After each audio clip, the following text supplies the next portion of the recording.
সমাজে নারী পুরুষ উভয়ই কিভাবে পিতৃতন্ত্রের শিকার সেই সংকটের কথাই তুলে ধরল Ahana. Hi everyone, welcome back to my channel Anjana entertainer.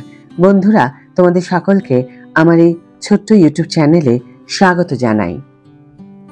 Promita ভৌমিকের debut ছবি অহনা। এই ছবি একেবারে আমাদের জীবনের গল্প বলে, আমাদের ঘরের ভিতরের কথা বলে, নারী এবং পুরুষের সম্পর্কে অনুভূতি আদান প্রদানের জায়গায় কিভাবে ব্যারিকেড তৈরি হয় সেই কথা বলে। আর এই ব্যারিকেড ধীরে ধীরে এমন দূরত্ব তৈরি করে যেখানে বিচ্ছেদ ছাড়া আর কোনো পথ থাকে না।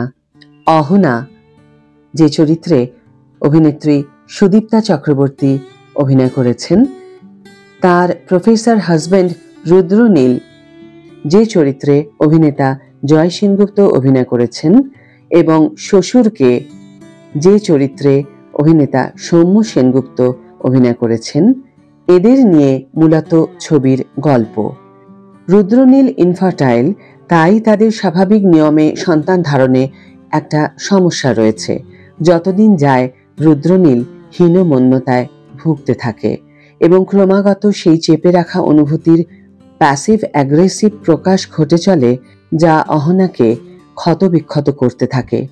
অহনার লেখালেখি, সাহিত্যে পুরস্কার পাওয়া, এই সব কিছুকেই রুদ্রনীল যতটা সম্ভব খাটো করে দেখতে চায়, দেখাতে চায়।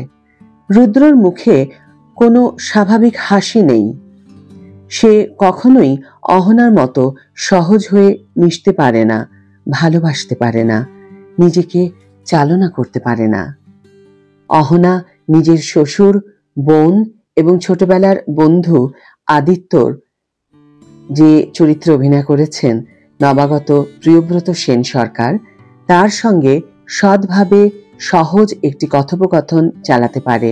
কিন্তু রুদ্র কারো সঙ্গেই সহজ নয়। ছবিটা দেখতে দেখতে মনে হয় পুরুষের ইনফার্টিলিটি এটা তো একটা অজুহাত মাত্র। প্রমিতা ভৌমিকের ছবির শিকড় আসলে অনেক গভীরে, তার তল পাওয়া অত সহজ নয়। ছবিটা অহনার দৃষ্টিভঙ্গি থেকে দেখা, আসলে সেটা যেন পরিচালক নিজেই, এমনটাই বারবার মনে হয়। অহনা নারী প্রধান ছবি, কিন্তু এই ছবি আরও এক কারণে বাকি নারী প্রধান ছবির থেকে আলাদা হয়। কারণ পরিচালক টক্সিক পুরুষ চরিত্রটিকে ভিলেন প্রতিপন্ন করার চেষ্টা করেন না। আসলে বিষয়টা এমন সাদাকালো নয় যে এখানে অহনা এবং রুদ্রনীল দুজনেই পিতৃতন্ত্রের শিকার। আপাত দৃষ্টিতে রুদ্রনীলকে ভিলেন মনে হলেও আমরা বুঝতে পারি সে ক্রমশ নিজের মধ্যে একটা লড়াই চালিয়ে যাচ্ছে। সে জানে তার মুখ নিঃসৃত প্রতিটা শব্দ অ্যাবিউসিভ, কিন্তু সে অন্য পথে হাঁটতে অপারগ। কে যেন তাকে দিয়ে সব বুলিয়ে দেয়। পড়ুন পিতৃতন্ত্র। সুবুদ্ধি তাকে বলে থেরাপিস্টের কাছে যাওয়া উচিত। সে একবার যায়ও, কিন্তু তারপরেই সে বেঁকে বসে। না, নিজেকে সংশোধন করতে সে অপারগ। এর চেয়ে ছাত্রছাত্রীদের পরীক্ষার খাতা দেখা কিংবা নারী কল্যাণ নিয়ে লেকচার দেওয়া অনেক সহজ। বর্তমান সময়ে দাঁড়িয়ে এই সমস্যা যেন অতিমারির মতো হয়ে দাঁড়িয়েছে। এমন পুরুষসঙ্গী হলে কি করবে নারী? সে কি আরো ধৈর্য ধরবে, যাতে নিজের পুরুষসঙ্গীর মনের শুশ্রূষা করা যায়, নাকি নিজের মনের যত্ন নেবে? পরিচালক মনে করিয়ে দেন নারী তার পুরুষ সঙ্গীর সংশোধনাগার নয়, তাই অহনা নিজেকেই বেছে নেয় এবং আমাদের আশেপাশের অহনারাও তাই করছে, যে কারণে 40ঊর্ধ্ব মহিলাদের ডিভোর্সের হার অনেক বেশি।